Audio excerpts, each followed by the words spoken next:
With my high starch collar and my high top shoes and my hair piled high upon my head, I went to lose a jolly hour on the trolley and lost my heart instead.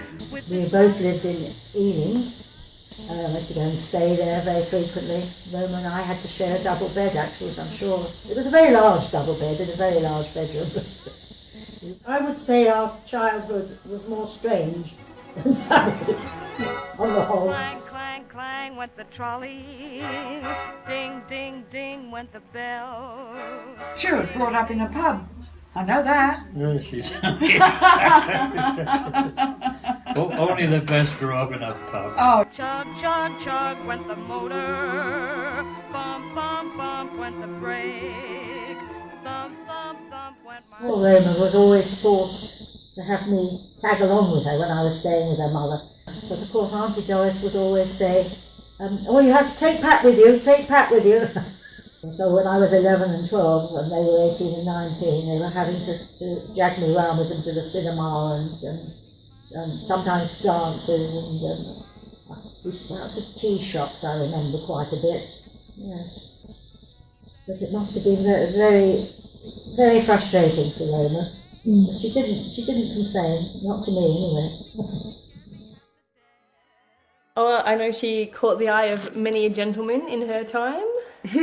I also know that she used to wear a wig to save washing her hair. Stop, stop went my heartstrings. As he started to go, then I started to know how it feels. Growing up in the war, and she has this amazing story. She was walking home from work, I think, or the store, and the bomb raid siren started going off, and this man saw her and he came over and he said, "Here, I'll walk you home." She didn't know who he was, but he was just really kind and sweet and made sure she got home safe. What she remembers, I think, the most is the amazing stories about the good-hearted people, and I think that sums up Nan pretty well. She also escaped death by bombings. By bomb, I mean that meteor that destroyed all the dinosaurs. Zing, zing, zing went my heartstrings. When my father came home, Tony came with him and met Roma, and they were going to be married. Particularly with Kevin, I can always remember thinking, Kevin is too large a child for Roma. I first met Roma in 1948, but I don't remember much about it. Apparently neither did she, because shortly after she took me shopping, parked me at the bacon counter, forgot and went home without me. Hadn't stepped upon my feet. He asked my name, I held my breath. I couldn't speak because he scared me half to death. But I remember back to my childhood, we didn't have all that much money, but we always used to have a roast on Sundays, and Mum's cooking of the roast meat, whether it be chicken or beef or lamb, and potatoes was fantastic, and there was always enough left over for some fantastic shepherd's pies later in the week, which became one of my favourite meals. And Roma, of course, was such a really good cook, like her mother. roast beef, Yorkshire pudding, shepherd's pie, Guy Fawkes nights. Used to remember Roma's roast potatoes. Yes, and I'm sorry, I've never got to do Roma's roast potatoes as good as Roma does.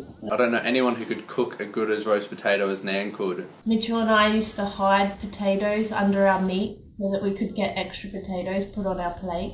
But her roast dinners were great. Her shepherd's pies, the alcoholic trifle, and the more alcoholic Christmas pudding. Know how it feels when the universe breathes. She spent her whole life looking after my dad and also her own mum and dad, who used to live next door. She was constantly running in and out next door, helping them with meals and so forth, and then also bringing up Kevin and myself. So she spent a whole lifetime putting herself last and putting everyone else first. It was pretty hard because they all seemed to lead kind of very separate lives and have different needs, food at different times of the day and different kinds of food and this kind of thing. And then, of course, eventually she had her mother and father living next door, So she was popping next door and providing food for them as well, I think, and looking after them. She was very much a family woman, as we all keep saying. When I got told off by my father when I was a young girl for wearing makeup, she stood up for me and told him what a silly old man he was, and that he should expect me to wear makeup and that he should just shut up. And he was all right after that. In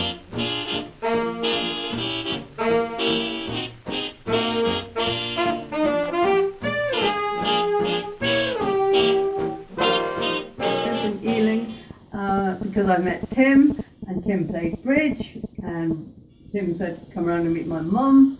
I went round and met Roma, who was so kind to me, and she sort of, as I say to friends, like my second mum. She's been very close, really. She's the nearest thing to a sister I've ever had. And when she told me she was going to Australia, I was quite devastated. In 1988, Mum and I flew to Australia. I was able to dump her on my brother and quickly escape on an aeroplane to Hawaii. And when she came out to Australia, following me, within a few weeks she'd got 20 years younger. Now she's 90, she wants to live to 100. So obviously going to be no peace for the wicked. I'm stuck with her. Which is fantastic.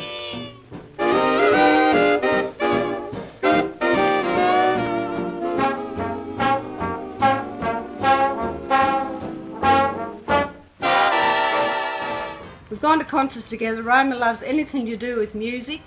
We've 10-pin bowled, league competition. Roma retired at 82 years of age, and we've had fun going to bingo together. Watching Roma being a grandmother and her interaction with Ricky and Mitchell. I mean, I can see her out trying to have a skipping competition with Ricky Lee at one stage. Completing jigsaws and playing Uno. Playing snakes and ladders when I used to reverse the rules so she'd always lose. Fly biscuits and Tim Tams. And most recently is a trip to South Bank where Nan continually would joust while I tried to tip her over in her chair into the little fountains and ponds.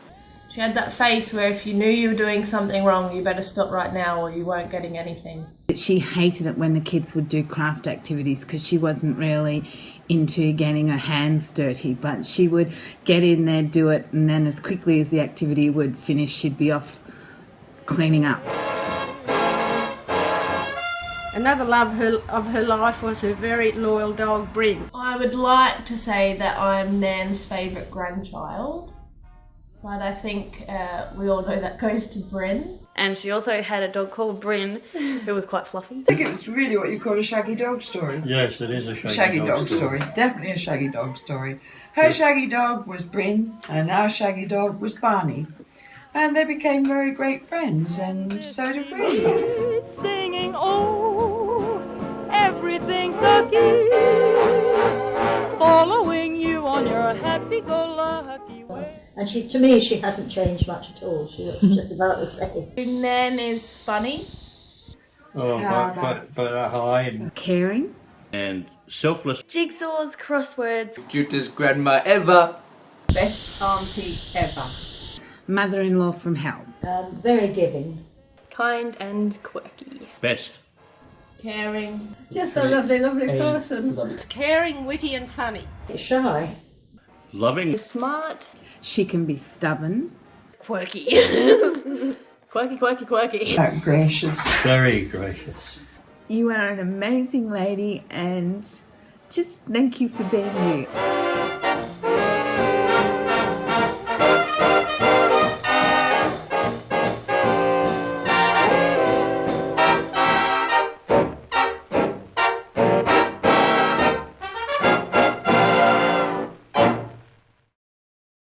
P.S. In case Mummy's watching this, Ricky Lee forced me to make this video, so anything you don't like, it's all her fault.